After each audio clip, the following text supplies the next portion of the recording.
Bom dia, boa tarde, boa noite aí para quem está acompanhando o nosso grupo de leitura do Capital. Estamos no 31º encontro aqui, lendo o livro 3 do Capital, mais especificamente no item 4, o livro 3, capítulo 14, sobre as causas contrarrestantes, ou também conhecido como as contratendências, a lei de tendência declinante da taxa de lucro, né? Mais especificamente no item 4, a superpopulação relativa. Então, vamos começar esse item aqui, dando continuidade na nossa leitura, né? Então, vamos lá. A superpopulação relativa. Sua gênese é inseparável do e acelerada pelo desenvolvimento da força produtiva do trabalho, que se expressa na diminuição da taxa de lucro. A superpopulação relativa é mais evidente em países onde o modo de produção capitalista é mais desenvolvido. Ela é, por um lado, a causa de que em muitos ramos da produção seja mantida a subordinação mais ou menos incompleta do trabalho ao capital, e de que esta dure mais que o tempo que, à primeira vista, corresponde ao estágio geral do desenvolvimento. Isso resulta do barateamento e da grande quantidade dos assalariados disponíveis ou liberados, além da maior resistência que alguns ramos de produção, segundo sua natureza, opõem à transformação do trabalho manual em trabalho mecanizado. Por outro lado, abrem-se novos ramos da produção, especialmente para o consumo de luxo, os quais têm como base, precisamente, essa população relativa, com frequência liberada pelo predomínio do capital constante em outros ramos da produção, que, por sua vez, baseiam-se no predomínio do elemento do trabalho vivo e só paulatinamente realizam o mesmo percurso dos demais ramos da produção. Em ambos os casos, o capital variável constitui uma proporção significativa do capital total, e o salário se encontra abaixo da média, de modo que, nesses ramos da produção, tanto a taxa como a massa do mais-valor são extraordinariamente elevadas. Mas como a taxa geral de lucro é formada por meio da equalização das taxas de lucro nos ramos de produção particulares, a mesma causa que gera a tendência à queda da taxa de lucro produz aqui um contrapeso a essa tendência, paralisando, em maior ou menor grau, seu efeito. Continuar aqui então, né? Então, o item 5, como esse é bem curtinho, vamos avançar aqui, depois a gente conversa sobre. Bom, eu só acho que talvez valeria uma conversa rápida, assim, sobre esse item, né? Só queria ressaltar uma coisa ali, quando bem no iniciozinho o Marx fala sobre o fato da superpopulação se tornar tanto mais palpável, pelo menos é assim que diz aqui, deixa eu ver como é que tá ali, é tanto mais evidente em países onde o modo de produção capitalista é mais desenvolvido, né? Essa frase aí deveria causar um certo estranhamento, né? Porque não necessariamente, eu entendo o que o Marx quer dizer, né? A produção capitalista tem que se desenvolver para se formar esse tipo específico de gente supérflua, que é a gente supérflua do capital, né?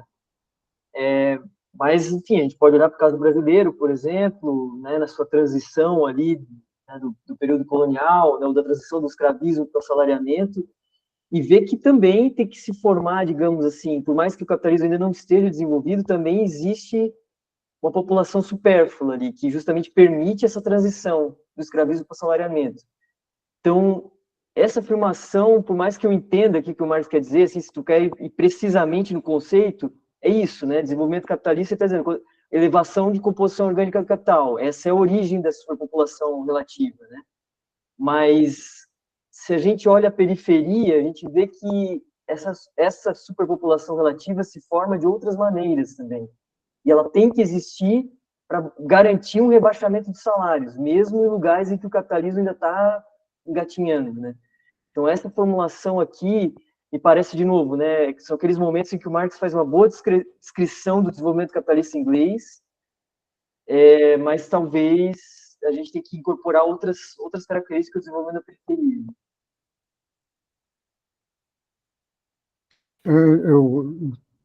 Eu nasci nos anos 40, né? Então eu vi os anos 50 aqui em São Paulo.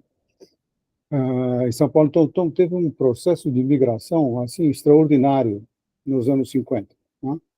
E foi como é um país, São Paulo foi o centro de desenvolvimento industrial, eles fizeram uso dessa massa de trabalhadores, dessa superpopulação paupérrima que vinha para cá, né, trabalhar e com salários extremamente baixos, né? Então se vocês tiverem oportunidade quando vierem em São Paulo visitarem o Museu do Imigrante, fica lá no Brás, vocês vão ver a fotografia dos trens que chegavam do Nordeste, né? E o Pau de Arara, mas também tinha trens. E ver como veio, como esse pessoal veio, né? E todo o preconceito que existia já em São Paulo, porque a migração italiana e a migração portuguesa tal antecedeu a migração nordestina, então tinha um preconceito forte em relação. É só para complementar o que a Raquel falou, né? Sem dúvida, acho que esse é um ponto bem interessante para se refletir, né? E só dando uma saudação aí, entrou a Karina, entrou já no meio da leitura, mas estamos aqui no capítulo 14, né? Especificamente no item 4, sobre população relativa. E aí eu até fiquei pensando no que foi dito agora, né? E aí o Marx coloca assim, é mais evidente em países onde o modo de produção capitalista é mais desenvolvido. Eu fiquei pensando que talvez, não sei se isso faz sentido, mas tem a ver com essa tendência à expropriação, né, da propriedade comum, da propriedade de pequenos proprietários, né, com uma tendência do desenvolvimento do capital que vai também ampliando os diferentes tipos de exército industrial de reserva, né, e isso vai tendendo a rebaixar os salários. Não sei se era isso que ele estava se referindo, mas acho que o que a Raquel chamou a atenção, e o Fernando, quando a gente vai ler isso e pensar no caso da periferia, né, do desenvolvimento capitalista na periferia, que não é exatamente o que o Marx está se debruçando, né, ele está pensando no desenvolvimento capitalista, pensando no caso inglês, né, o capitalismo já mais avançado. Acho que tem especificidades que na análise a gente tem que levar em conta, né, quando se fala da periferia do desenvolvimento capitalista, em particular dessa contratendência que ele está apontando, né? Depois tem um fato histórico também muito pouco falado, né? Que, por exemplo, não sei se vocês conhecem um professor de história da USP chamado Cogiola. Conhece o Cogiola? Cogiola, ele tem uma explicação da migração inglesa para os Estados Unidos, né? Que é todo mundo fala que foi um aspecto religioso, né? E ele fala que não, aquilo lá que salvou a Inglaterra de uma revolução social. Quer dizer, eles não conseguiam absorver toda a mão de obra liberada pelos cercamentos, etc. E a salvação é assim como foi na Itália. Na Itália, a migração da qual eu sou fruto também teve o mesmo processo, aliviou as tensões sociais na Itália. Então, impediu uma revolução de grandes proporções, tanto na Inglaterra quanto na Itália.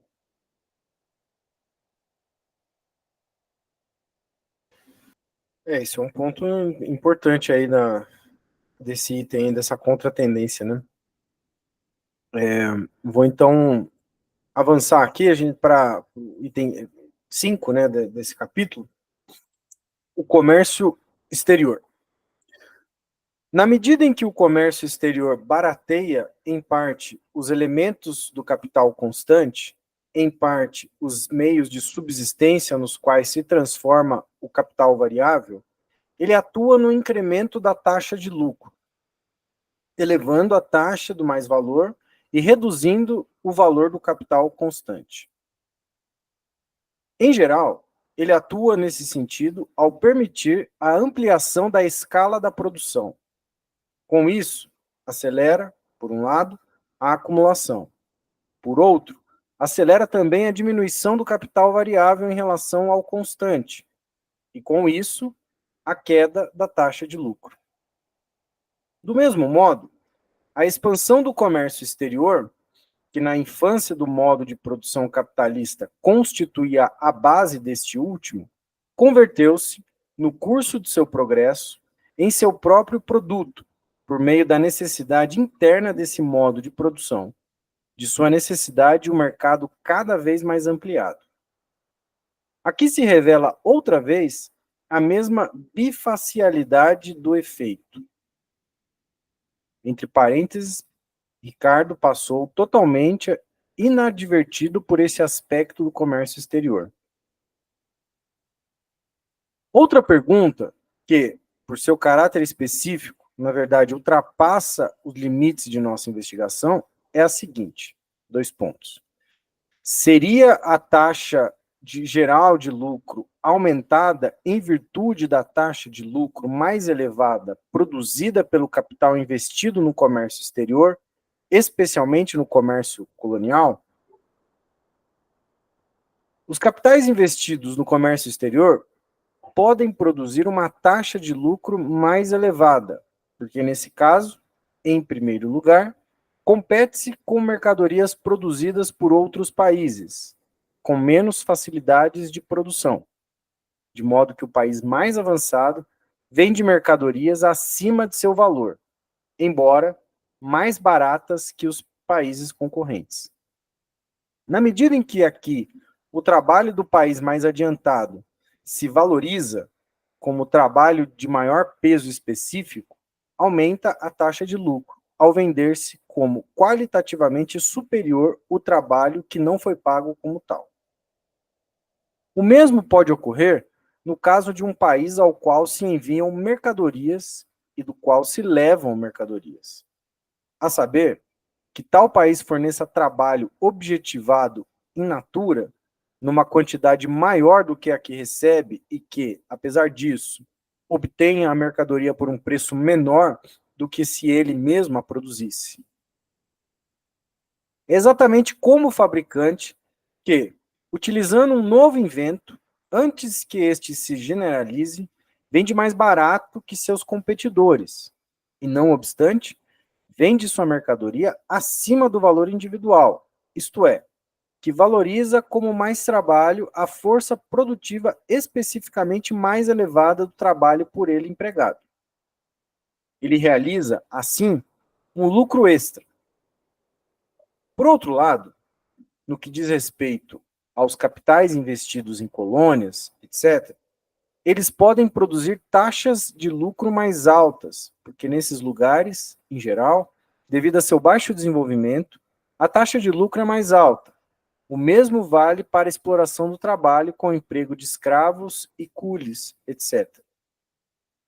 Só uma observação aqui, cules, eu acho que deve ser uma tradução aportuguesada, que em geral aparece na literatura como os cules, com 2 Os, vou escrever até aqui, na hora que meu computador parar de carregar, cules, né?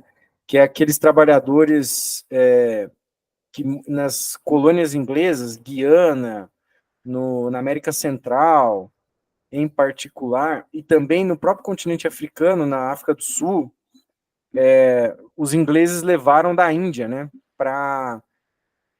no processo de transição do trabalho escravizado. Eu imagino que ele está se referindo a esses trabalhadores, que são endividados, né, e tanto é por isso que hoje, na América Central, nas ilhas da América do Caribe, na Guiana, tem muitas pessoas de origem do subcontinente indiano, né, assim como na África do Sul também. Acho que ele está se referindo, é um aportuguesamento dessa expressão aqui, se eu entendo, né? Leonardo, você levantou a mão, por favor, tá com a palavra. Não sobre os coolies, mas ainda nesse parágrafo ele fala de trabalho objetivado em natura. O que seria isso? Deixa eu achar aqui o trecho. Um pouco mais assim, né? Um pouco mais. Ele está em itálico. Trabalho forneça trabalho objetivado in natura.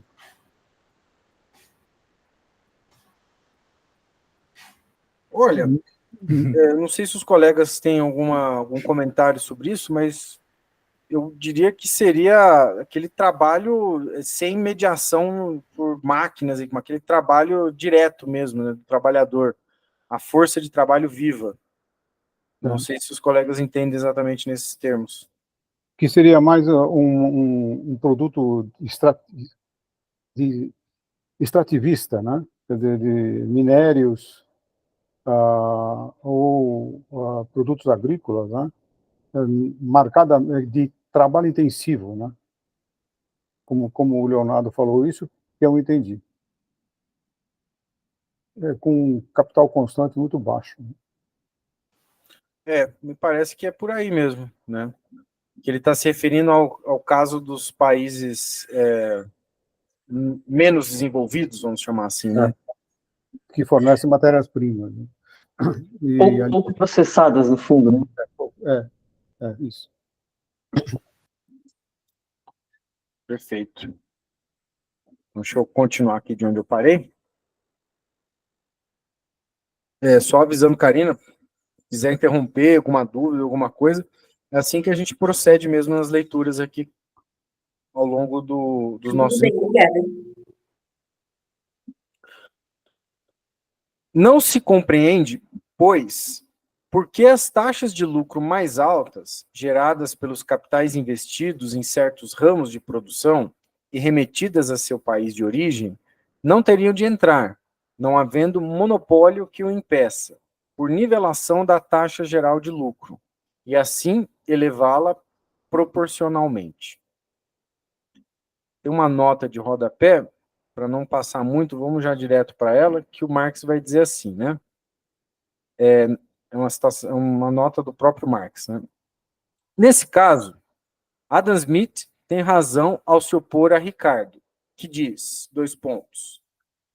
Eles afirmam que a igualdade dos lucros resultará do aumento geral dos lucros. Em minha opinião, os lucros do ramo favorecido cairão rapidamente ao nível geral. Fecha aspas, aí o Marx está colocando uma citação desse McCulloch, é um texto de 1852. Voltando aqui. Isso é especialmente incompreensível se aqueles ramos de aplicação do capital estão submetidos às leis da livre concorrência. Ao contrário, o que Ricardo imagina é isto, 2 pontos.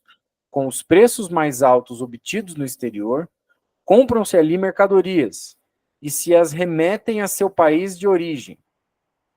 Essas mercadorias seriam vendidas, portanto, no mercado interno, de modo que essas esferas favorecidas da produção desfrutariam de uma vantagem temporária sobre as outras. Essa aparência desaparece tão logo se faz abstração da forma monetária. O país favorecido recebe mais trabalho em troca de menos trabalho, embora essa diferença, esse excedente, tal como no intercâmbio entre trabalho e capital em geral, seja embolsado por uma classe determinada. Portanto, quando a taxa de lucro é mais alta pelo fato de sê-lo sempre nos países coloniais, essa taxa mais alta pode perfeitamente coincidir se nesses países se apresentarem as condições naturais favoráveis a isso, com preços mais baixos das mercadorias. Tem-se uma equalização, mas não no nível antigo, como afirma Ricardo. O mesmo comércio exterior desenvolve no interior o modo de produção capitalista, e, com ele, a diminuição do capital variável em relação ao constante. Por outro lado, gera a superprodução em relação ao exterior, e por isso, com o passar do tempo, acaba por produzir também o efeito contrário. Foi assim que, em geral, mostrou-se que as primeiras causas que provocam a taxa geral de lucro, a queda da taxa geral de lucro, suscitam efeitos retroativos que inibem, retardam e, em parte, paralisam essa queda. Eles não derrogam a lei, porém enfraquecem seus efeitos. Sem isso, seria incompreensível não a queda da taxa geral de lucro, mas a relativa lentidão dessa queda. É assim que a lei atua apenas como tendência, cujos efeitos só se manifestam claramente sob determinadas circunstâncias e no decorrer de longos períodos. Aqui tem mais só uma observação, né? Aqui tem mais uma... não é um determinismo, né? Mas é a questão da tendência, né? A lei como tendência, né? Que é um aspecto importante aqui da discussão do Marx. Antes de seguir adiante, reiteremos ainda, a fim de evitar equívocos, duas teses várias vezes desenvolvidas. Primeira, 2 pontos. O mesmo processo que gera o barateamento das mercadorias no desenvolvimento do modo de produção capitalista provoca uma modificação na composição orgânica do capital social empregado na produção das mercadorias e, consequentemente, a queda da taxa de lucro. Portanto, não se deve identificar a redução do custo relativo da mercadoria individual, tampouco da parte desse custo que contém o desgaste da maquinaria, com o valor crescente do capital constante em comparação com o variável, apesar de que, inversamente, qualquer redução no custo relativo do capital constante, mantendo-se inalterado ou aumentando o volume de seus elementos materiais, influi sobre a elevação da taxa de lucro, isto é, sobre a redução, portanto, no valor do capital constante, em comparação com o capital variável, empregado em proporções decrescentes.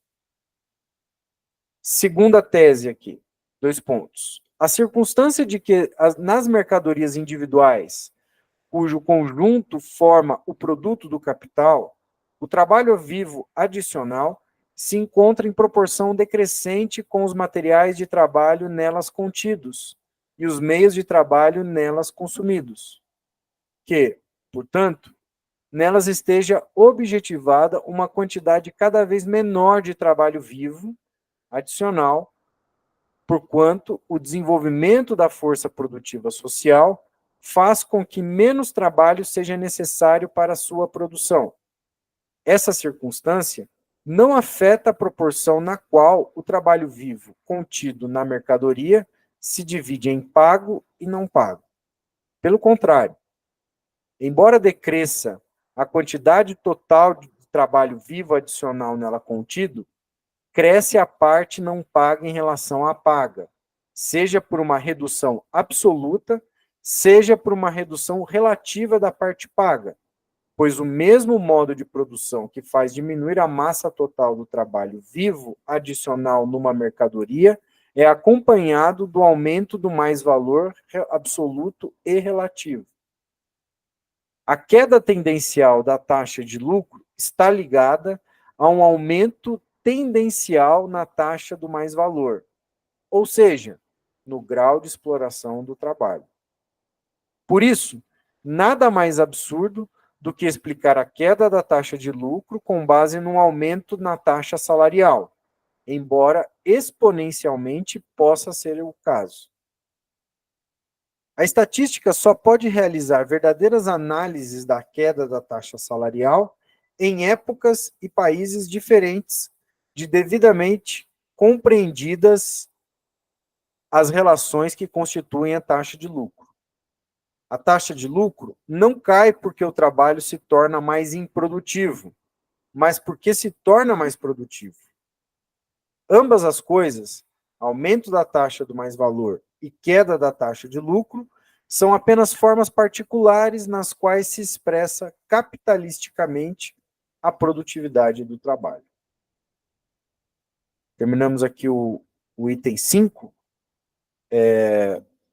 Se alguém quiser fazer algum comentário, alguma coisa, eu só acrescentaria uma coisa, porque aqui ele está falando da exportação de mercadorias, né, o que ele está chamando aqui de comércio exterior.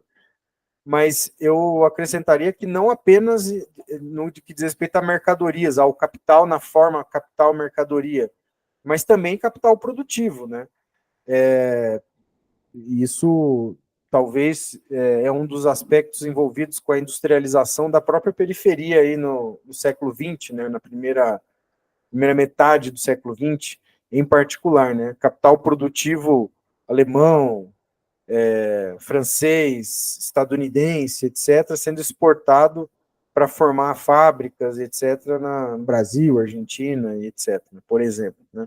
Acho que é importante chamar atenção para isso, né? Essa exportação de capital, tanto na forma capital-mercadoria, como na forma capital produtivo. Né?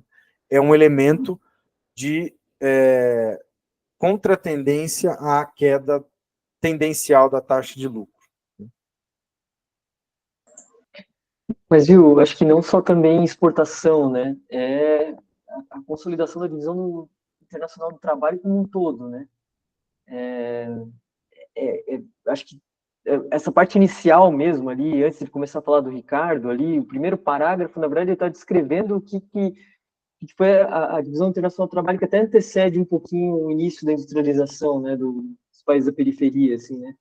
Exatamente sabendo que em algumas partes vão ser responsáveis por exportarem, né, produtos minerais, produtos agrícolas que barateiam capital constante, que barateiam capital variável para o centro. Né? Exatamente, ele está fazendo a descrição que depois todos os grandes marxistas aí do século XX vão repetir, né? Mas estou de acordo, depois tem que incluir a exportação de capital também, né, nessa história, com certeza. Eu só queria acrescentar uma outra coisa bem rapidinho sobre uma outra coisa que tu falou, né, quando estava ressaltando ali aquele parágrafo que é muito importante, ele é muito citado em tudo quanto é parte, assim. As pessoas querem falar sobre o conceito de lei no Marx, né?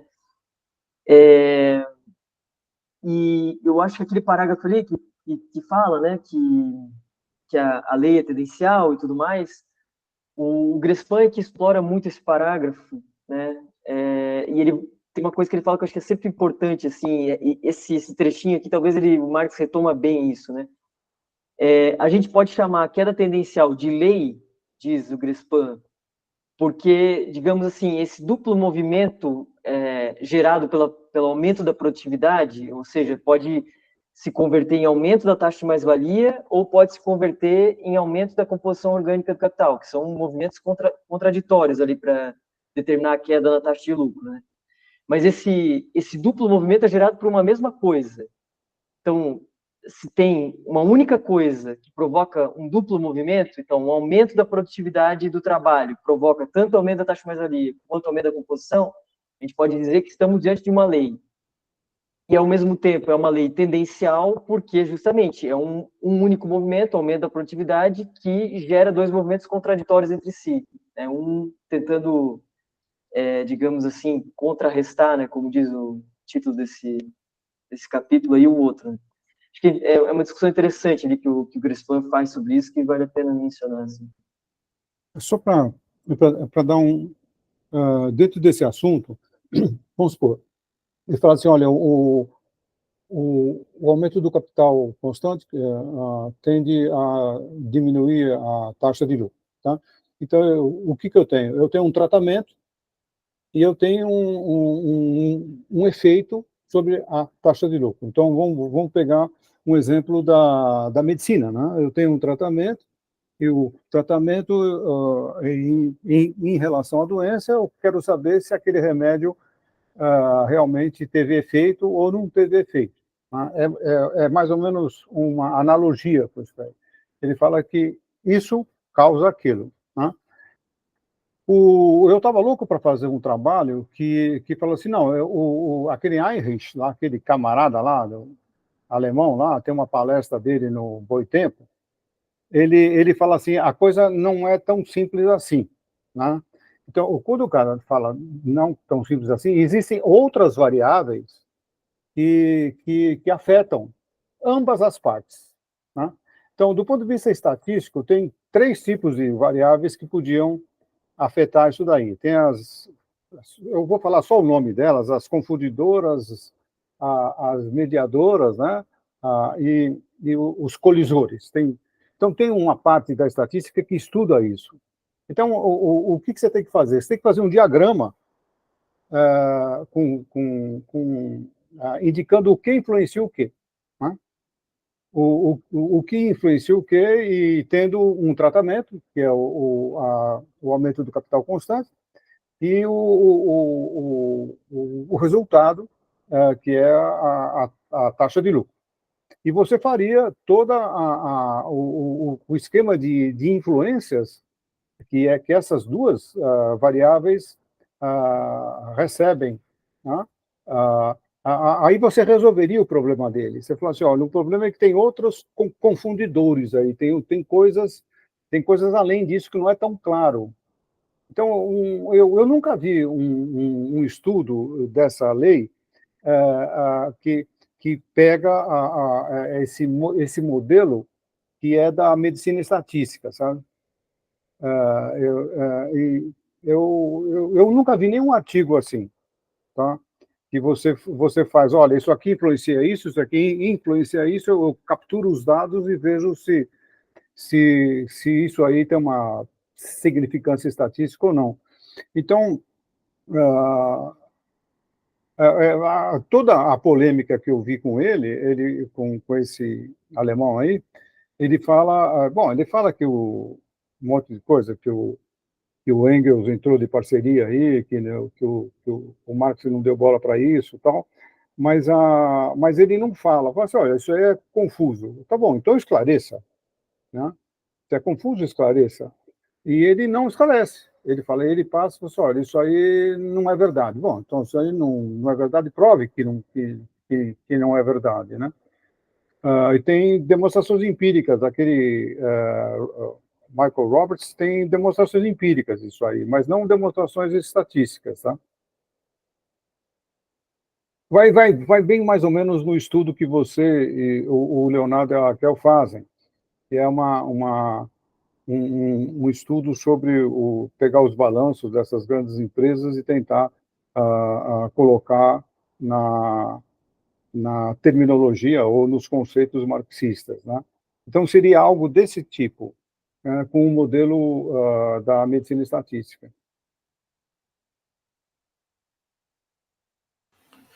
Interessante você fazer esse comentário, acho que fica aí um desafio, né, de tentar também econometricamente avaliar isso, né, embora as dificuldades não são poucas, né? Mas é um ponto mesmo interessante. Acho que é o que temos até o momento, né? Bom, eu vou então seguir aqui, temos ainda um Agora, aqui tempinho. uma outra observação de ordem prática, né? Não são só... Os chineses, por exemplo, estão fazendo máquinas, começaram a fazer máquinas que não estava... Isso não estava previsto, né? Nos anos 90, com os capitais migrando para a China, que a China pudesse produzir bens de produção, né? E eles começaram a fazer, mas de uma maneira absurda. As máquinas são muito baratas, muito baratas. Então, elas praticamente liquidaram a indústria nacional de bens de produção. Praticamente não tem condições de competição. Vai bem dentro dessa linha da redução do custo, a redução do valor empregado no capital fixo. Quer dizer, os chineses, por incrível que pareça, eles são os artífices disso, tá? E são máquinas extremamente baratas e que não têm menor capacidade de competição à indústria nacional.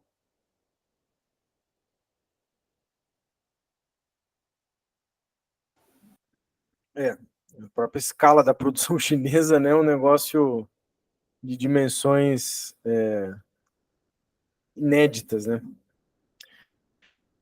Bom, então seguindo aqui, vamos para o item 6, que, se não me falha a memória, acho que é o último item deste capítulo, né? Então acho que a gente consegue encerrar esse capítulo na nossa leitura de hoje, né? Então, uma outra contratendência que o Marx chama do aumento do capital acionário. Aos 5 pontos anteriores, ainda é possível adicionar um último, que, no entanto, não será aqui analisado em maior profundidade. Com o progresso da produção capitalista, que anda de mãos dadas com a aceleração da acumulação, uma parte do capital só pode ser calculada e empregada como capital portador de juros.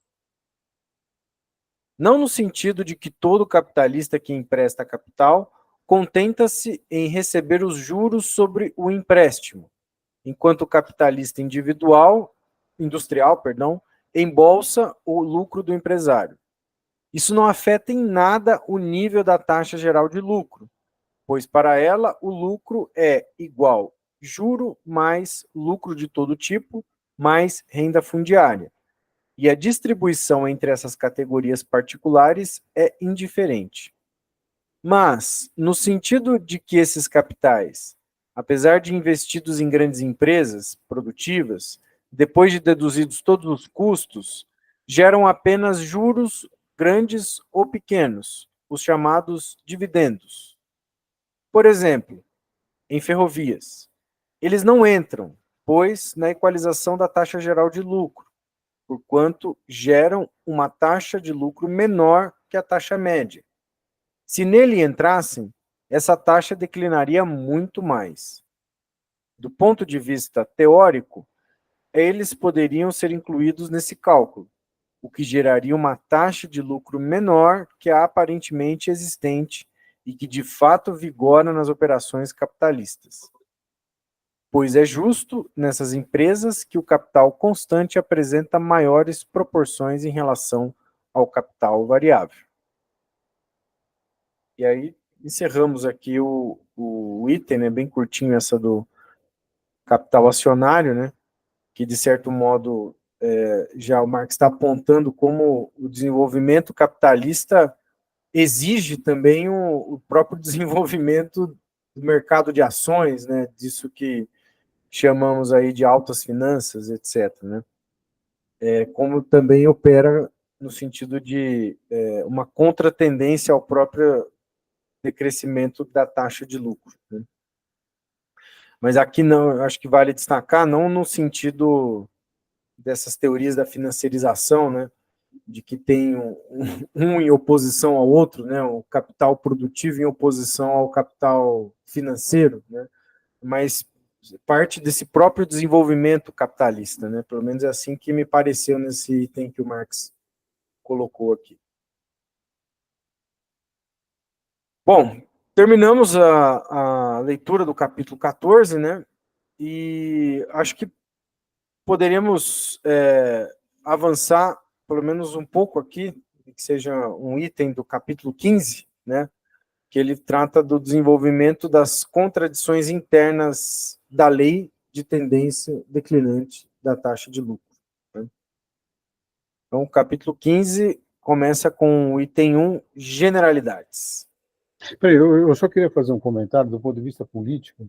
Isso aí pode, do ponto de vista estratégico, assim, você vai formular uma política, essa lei da queda da taxa de lucro pode gerar um certo conformismo em relação à militância política, né? Vamos supor. Você fala, não, pode deixar que esse negócio por si mesmo vai à breca, né? Isso aí vai dar errado, né? Então, você não precisa fazer nada, como foi nas primeiras décadas do século XX. Um outro ponto também, ele agora, dentro desse negócio, fala assim, olha, não precisa fazer nada que esse pessoal vai tropeçar nas próprias pernas. Você pode colocar também do ponto de vista ecológico, né? Quer dizer, você pode contar, você não precisa fazer nada, que esses caras vão destruir o mundo, né? Então, é mais ou menos dentro dessa linha. Quer dizer, você tem uma lei, você fala, olha, pode deixar que isso aí tem contradições internas, você não precisa fazer nada. Então, essa da lei da redução da taxa gradativa da taxa de lucro, e a outra, o catastrofismo ecológico, né? Que também vai na mesma direção. Então, é só para chamar a atenção em relação a isso, a algumas interpretações disso aí, né? Fernando, talvez dava até para pensar no exemplo que tu deu antes ali, falando da China, né? A China está exatamente preocupada, digamos assim, pensando nos termos que tu falou, em baratear capital constante, né? Então ela está preocupada com essa lei, com essa tendência da queda da taxa de lucro, porque sabe, né, que essa transição, sei lá, de quantos milhões de pessoas que estão no campo para a cidade, não é uma coisa que, né, se tem no horizonte, né, supondo que tem no horizonte socialismo, comunismo, essa transição das pessoas do campo para a cidade, ela exige, digamos assim, uma certa estratégia, né? Então precisa levar em consideração justamente esses aspectos aqui da queda inicial da taxa de lucro. Isso tudo só para dizer que eu estou de acordo, assim, que construir uma estratégia comunista, vamos dizer assim, não passa por deixar rolar que o próprio capital vai se destruir, passa por operar com essas ferramentas que o Marx está nos apresentando aqui e tal, né? Pensar a transição a partir dessas ferramentas, né? Senão, é óbvio, é uma estratégia política muito equivocada. Pois é, eu vi um comentário em relação à estratégia chinesa. Eles colocam a geração de postos de trabalho como uma premissa no mesmo nível que o desenvolvimento tecnológico. Quer dizer, eles colocam, olha, eu tenho uma grande ideia em relação ao desenvolvimento tecnológico. E se isso aí não gerar postos de trabalho, a ideia é posta de lado. Quer dizer, isso é uma premissa básica. Agora, isso é contraditório com a concorrência mundial de mercadorias, do mercado mundial, né, que a China é obrigada a fazer parte, né? Basta ver o carro elétrico, essas coisas todas. Então, ela está diante de uma... Ela tem que acompanhar o desenvolvimento tecnológico para o barateamento das mercadorias, a fim de ganhar o comércio internacional, e, ao mesmo tempo, ela tem que... por exemplo, ela fez uma fábrica na Bahia, agora, não é mão de obra chinesa, vai ser mão de obra brasileira. Então, houve uma exportação de capital produtivo, como falou o Leonardo. Então, ela está diante de uma contradição enorme entre a competição internacional e a geração, o desenvolvimento tecnológico acompanhado da geração de postos de trabalho. Eu não sei como é que eles vão sair disso aí, mas é uma diretriz. Eu acho que esse é um ponto importante para aprofundar as reflexões e aí, só aproveitando esse gancho, acho que uma das coisas que me parece um caminho de entender o que seria operar nessa contradição absurda, né, que, digamos, a China está operando, que é um desenvolvimento capitalista gigantesco, porém comandado por uma estrutura política própria, né, sui generis, liderada mais do que pelo Estado, né, pelo partido. Eu acho que passa um pouco entender isso aí, me parece que é entender o que é essa nova Rota da Seda, né, essa Belt and Road Initiative, né, Iniciativa do Cinturão e Rota, né, oficialmente o nome, que desde 2013, mais ou menos, inicia, né, o Xi Jinping inicia isso, que é internacionalização da economia chinesa num sentido acelerado, né. Se a gente olha os termos dessa internacionalização, a gente não consegue colocá-la nos mesmos termos da expansão imperialista, né? Da exportação de capital inglês, francês, no final do século XIX, ou mesmo dos Estados Unidos, do Japão, no século XX, né? Tem uma série de especificidades próprias, né? E isso é algo que eu acho que merece ser estudado, porque se alguma coisa pode nos iluminar no que diz respeito a operar com essa contradição gigantesca do desenvolvimento capitalista, né, eu acho que é um pouco isso que está acontecendo na China a partir dessa nova Rota da Seda. Né? Não sei dizer, não tenho nenhuma conclusão a respeito, mas me parece que é um tema importante para entender como que a China está operando com a contradição, né, ou essas contradições internas da lei de tendência declinando a taxa de lucro. Tem um pesquisador chinês, mais radicado nos Estados Unidos, em particular, ele é professor da Universidade de Utah, chama Mink Lee. E ele tem já alguns textos sobre, tem um particular texto dele de 2017, onde ele calcula a taxa de lucro na China. E o que a gente observa é que tem uma tendência de queda da taxa de lucro na China ali de meados dos anos 2000 em diante. Né? 2010, 2011 parece ser um ponto de inflexão. E é justamente a partir desse momento que essa estratégia da nova Rota da Seda começa a ser implementada como uma política não só de Estado, mas em particular do partido. Né? Isso eu acho que é algo que mereceria a gente estudar e entender, né? Porque de certo modo, poderia nos indicar algumas diferenças em relação à expansão imperialista clássica que a gente conhece, né? Ou não, ou pode ser os mesmos termos, não sei, né? Mas me parece que é algo para ser estudado. Depois eu até compartilho o texto desse cara aí lá no grupo para a gente olhar. Inclusive é difícil você imaginar alguma coisa diferente que a China vai fazer em relação aos países africanos, por exemplo, do que os Estados Unidos fez. Quer dizer, inclusive em alguns países africanos, a mão de obra é chinesa também. Quer dizer, até a mão de obra é chinesa. Então, exportando mão de obra, quer dizer, em alguns lugares. Então, como é que você vai pegar um excedente de capital seu, colocar num outro país, com toda a insegurança que pode ter o outro país, e ser benéfico para esse país, com relações amistosas, entre aspas, com outro país? Me parece uma coisa muito, muito complicada de entender. Não?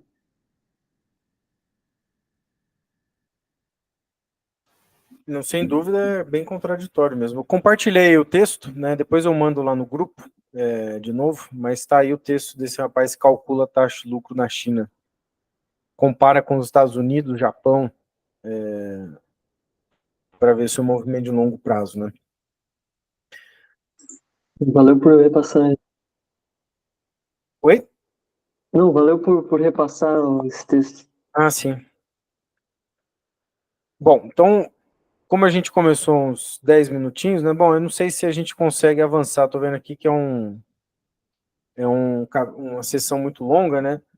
Então, eu acho que vamos, talvez, se tiver mais comentários aqui sobre isso, a gente deixa para iniciar esse capítulo 15 na semana que vem, e aí até talvez mais pessoas se somem aqui também na nossa conversa no início desse capítulo.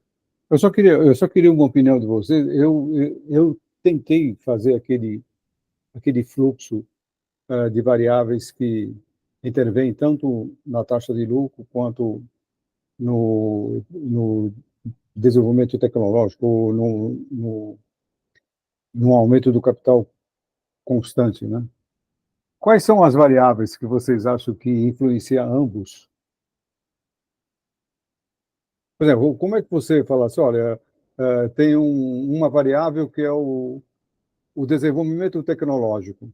Então, como é que eu posso transformar isso aí numa variável? Né? Então, você fala, não, eu tenho algumas proxies, eu posso falar que isso daí, sei lá, eu acho uma outra proxy, quer dizer, uma variável que varia do mesmo jeito que isso aí. Né? Como é que você colocaria? Olha, isso aí está ligado ao desenvolvimento tecnológico. Né? Tá bom. Agora, como é que eu quantifico o desenvolvimento tecnológico? Aí você fala, bom, isso aí está ligado à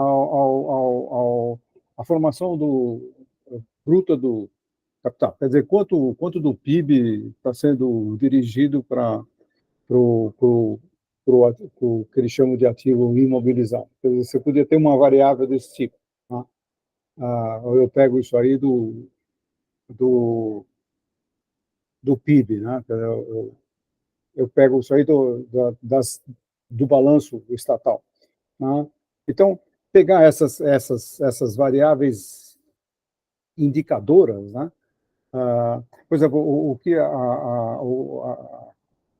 que afeta a taxa de lucro talvez seja o nível concorrencial, né?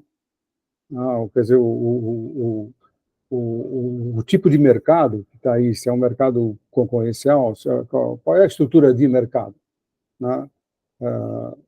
Típico, né? Então, você começa a construir as variáveis que afetam isso aí. E depois você teria que codificar, né? É difícil você fazer isso aí, porque é passivo de crítica, né? Não, eu só dei esse exemplo para convidá-los a pensar nisso, né? Que é uma coisa interessante. Só como modelo, né? Tem esse modelinho clássico disso aí, é que você, horas de estudo versus resultado na prova, aí você vai ter, em relação, tem uma outra variável que afeta decisivamente, que é a renda do fulano, né? Quer dizer, você não pode, horas de estudo, depende, né? Se o cara fez uma escola boa, se não fez uma escola boa, então tem outras variáveis que afetam essas duas que estão em confronto, né? Então, é só para dar um pequeno exemplo do aprofundamento desse tema, né? Se tu estiver fazendo um esboço, assim, Fernando, dessas variáveis, depois compartilha com a gente, assim, porque no fundo, né, se tu olha no texto do Marx aqui, eu acho que a variável mais contraditória que ele cita é quando há uma elevação de capital constante em relação ao capital variável. Quando há aumento de produtividade de trabalho, né, que resulta em aumento de capital constante por capital variável. Mas eu acho que eu concordo contigo quando tu diz assim que o problema é mais complexo, né, pode aparecer de outras maneiras e tal, então acho que a gente não precisa se reduzir só a isso, né, mas teria que pensar um pouco para ver o que mais e também como quantificar. Eu acho que é a questão que a gente sempre fica tentando desenvolver nos nossos trabalhos, né? Aquele lá que nós estamos construindo com a base de dados e tudo, de que usar contas nacionais já é problemático também de saída, né? Porque tu não tem a delimitação muito clara do que é capital constante exatamente, do que seria capital variável. Então, enfim, isso também é problemático, mas acho que a gente podia começar primeiro pelas variáveis e depois pensar como calcular, né? Eu queria só também dar um exemplo prático de uma redução do capital constante a partir da substituição de matérias-primas, né? Quer dizer, tem